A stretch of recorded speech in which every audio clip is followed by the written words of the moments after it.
Welcome dear students to the lecture number 3 of the important organic conversions.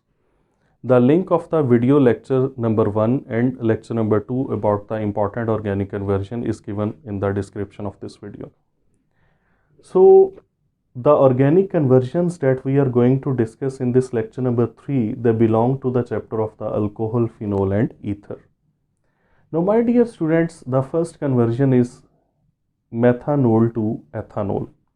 How can you convert methanol into ethanol? First of all, the methanol is made to react with thionyl chloride in the presence of pyridine, and that is converted to the methyl chloride, and as a byproduct SO2 and HCl are produced. So first of all, methanol is converted to the methyl chloride. Now in the second step, this methyl chloride is made to react with sodium in the presence of ether. You know, this is the Wurtz reaction. We will get ethane plus 2NaCl. And now this ethane is oxidized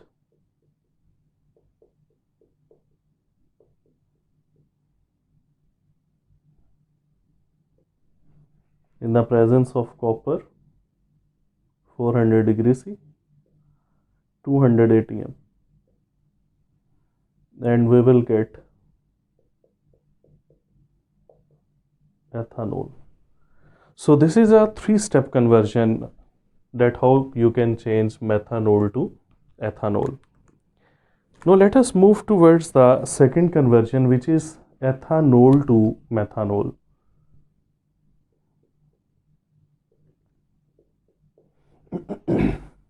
Now my dear students,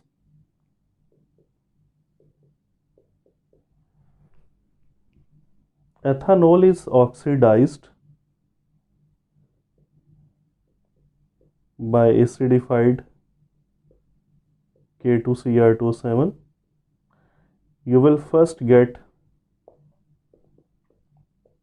acetaldehyde, then acetaldehyde is further oxidized in the presence of K2Cr2O7, and that will be changed to acetic acid. Now this acetic acid is made to react with the sodium hydroxide, and that will be changed to sodium acetate. This will be an acid base reaction. Then this sodium acetate is made to react with soda lime. This is decarboxylation reaction, and after the loss of Na2CO3, it will be changed to methane. Now the methane is oxidized in the presence of copper 400 degrees C and 200 atm pressure, and that is converted to the methanol. So this conversion involves these 5 steps. That first of all, you will have to convert the ethanol into acetaldehyde, then acetaldehyde to acetic acid, then acetic acid to sodium acetate after decarboxylation to methane, and the methane is oxidized to the methanol. So this was the conversion number 2. Now let us move towards the conversion number 3, in which you are required to change the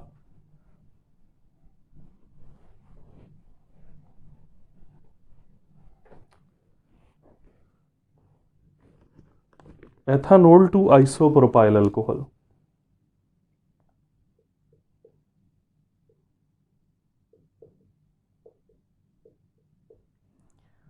First of all, the ethanol is made to react with SOCl2 in the presence of pyridine, and you will get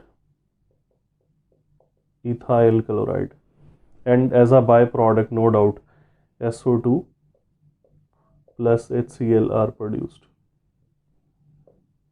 These are the byproducts.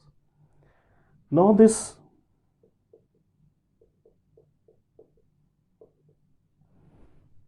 ethyl chloride is made to react with magnesium in the presence of ether, and that will be changed to the Grignard reagent, which is ethyl magnesium chloride. Now this ethyl magnesium chloride is made to react with first formaldehyde, and then it will be acid hydrolyzed. When this ethyl magnesium chloride is made to react with formaldehyde, and intermediate is produced, and then that intermediate is acid hydrolyzed, so you will get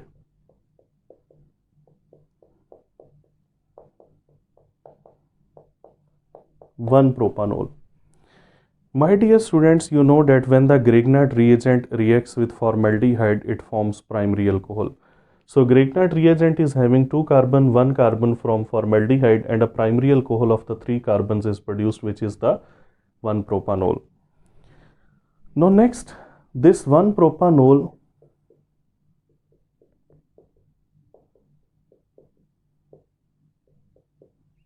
is dehydrated by using concentrated H2SO4 at 180 degrees C.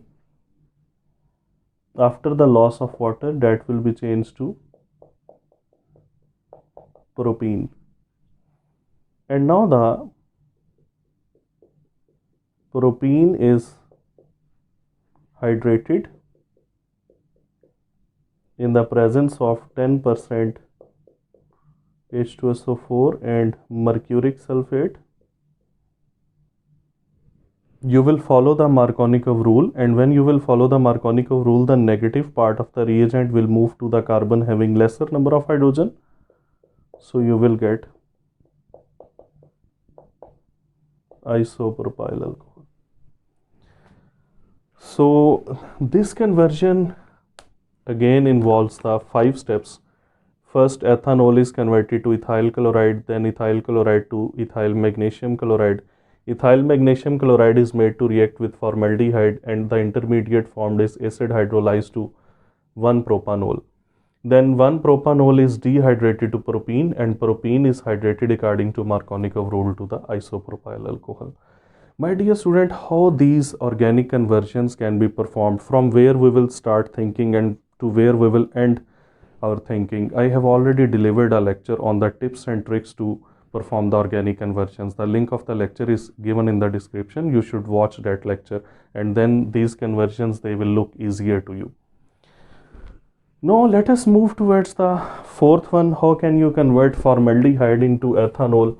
I think so this one is the simplest of all these 5 conversions of lecture number 3, that how can you convert formaldehyde to ethanol.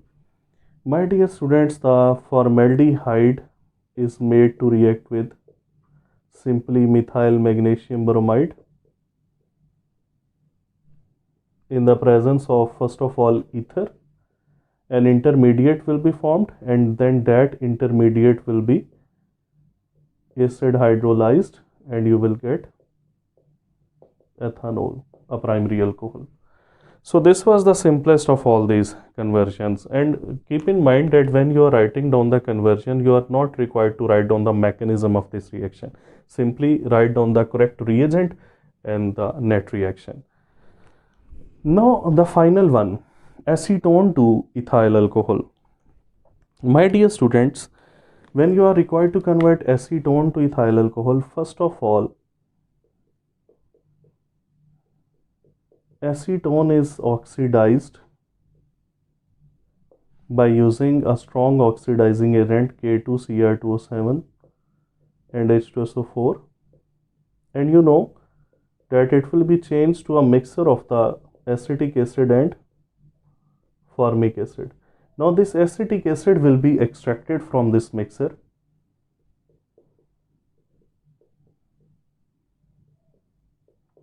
and that acetic acid will be reduced